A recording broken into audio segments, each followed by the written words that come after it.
안녕하세요. 란언니 TV의 란쌤입니다. 뿅! 오늘은 미용실 창업 준비 과정에 대한 영상을 준비해봤어요. 제가 미용실 오픈을 할 때 아무런 준비 과정에 대한 리스트 없이 오픈 준비를 했었거든요. 그래서 한 번 할 일을 두 번, 세 번 한다거나, 그리고 중간에 예상치 못한 부분에서 일이 막 막혔던 적도 있어요. 그래서 그 부분을 바탕으로 이 영상에 얘기를 담아봤으니까 참고만 하시면 될 것 같아요. 그래서 제가 생각한 준비 과정은 요렇게 생각을 하고 있고요. 요거에 대해서 하나씩 이제 설명을 해드리도록 할게요.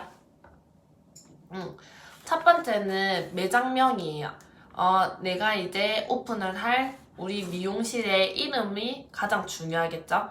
그 이름은 항상 디자이너 때부터 나 미용실을 하면 이렇게 이름을 할 거야 라고 생각했던 게 하나씩들은 있을 거예요. 근데 그거를 할 수 있으면 되게 좋지만 요즘에는 미용실이 워낙 많기 때문에 이미 그 상호를 쓰고 있는 미용실이 있을 수도 있어요. 그래서 만일의 사태에 대비를 해서 미용실 이름을 내가 생각했던 거를 포함해가지고 3개 정도는 이제 보기를 만들어 놓는 게 좋을 것 같거든요. 그래서 나중에 이제 검색을 통해가지고 이 상호를 쓰고 있는지 그런 여부를 보고 매장명을 정하면 좋을 것 같아요. 그리고 매장명이 정해졌으면 이제 그 다음은 매장 규모, 그러니까 일할 인원은 어느 정도를 할 건지, 평수는 어떻게 할 건지, 그에 따른 예산이 중요하겠죠? 그래서 규모랑 예산은 한꺼번에 같이 묶어서 생각을 하면 될 것 같아요. 1인 샵을 하시는 분들도 있을 거고, 이제 여러 명이서 일할 수 있는 뭐 중간 규모, 뭐 2, 30평대 매장을 하시는 분들도 있을 거고, 대형 샵을 운영하시는 분도 있을 거고. 근데 대형 샵에 대해서는 저는 모르기 때문에 그냥 제가 운영하고 있는 20대 후반대, 그러니까 중간 평수 미용실 생각하시는 분들이 보면 도움이 될 것 같아요. 그리고 가장 중요한 거, 그 다음 단계인데 상권 분석이에요.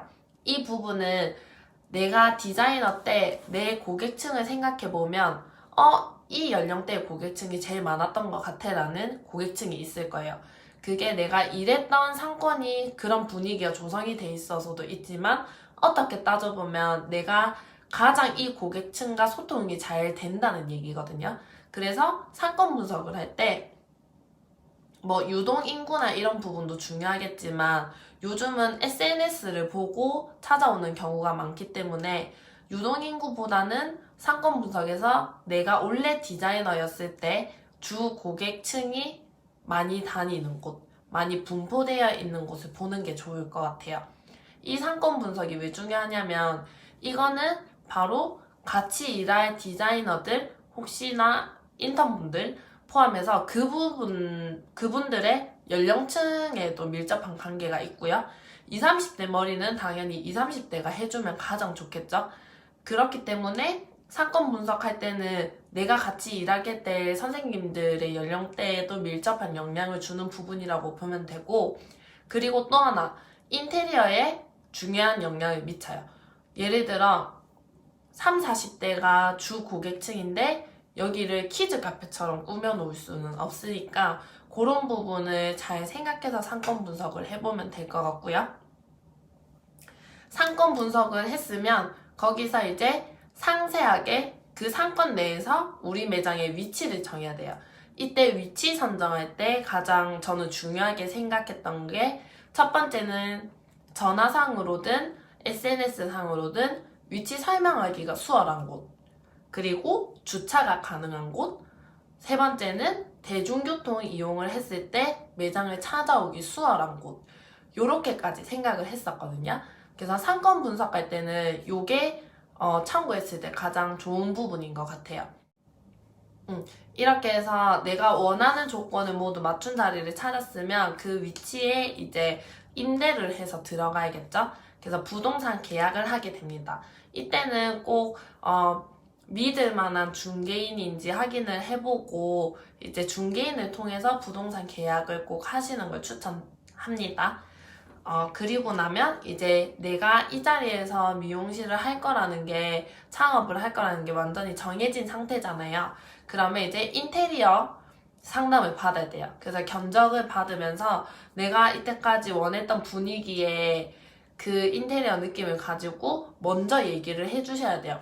이런 느낌의 이런 분위기를 만들고 싶다고 얘기를 해주면 그에 따라서 이제 견적을 내줄 거예요. 그리고 제가 추천하고 싶은 거는 정말 참여하는 인테리어일수록 결과치가 천차만별인 것 같아요. 모든 걸 맡겨서 잘해주시는 분도 있지만 물론 그분들이 내 속마음을 다 알고 있는 게 아니기 때문에 얘기를 해줘야 되는 것 같거든요.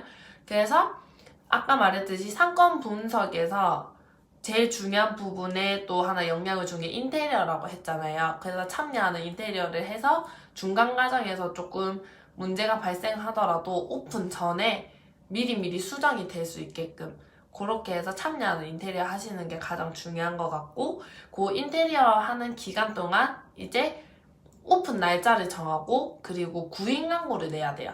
여러 명이서 같이 일을 할 거면 당연히 일할 사람이 있어야겠죠.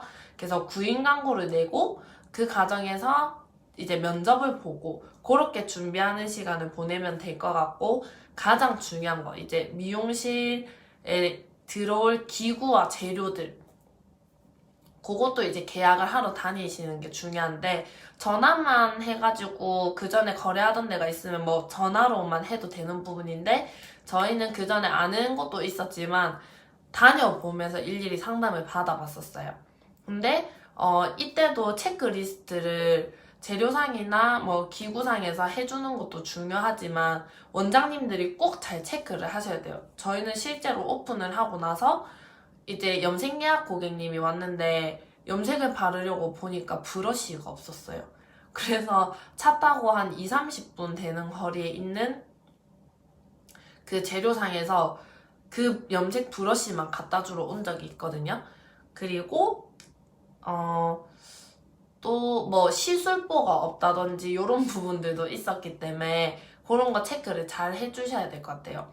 제일 빠지기 쉬운 게 진짜 사사로운 물건들이거든요. 내가 평소에 일을 할 때 당연히 있었던 물건들이라서 이 부분에 대해서 미처 생각은 못했는데 없는 물건이 은근히 많았어요.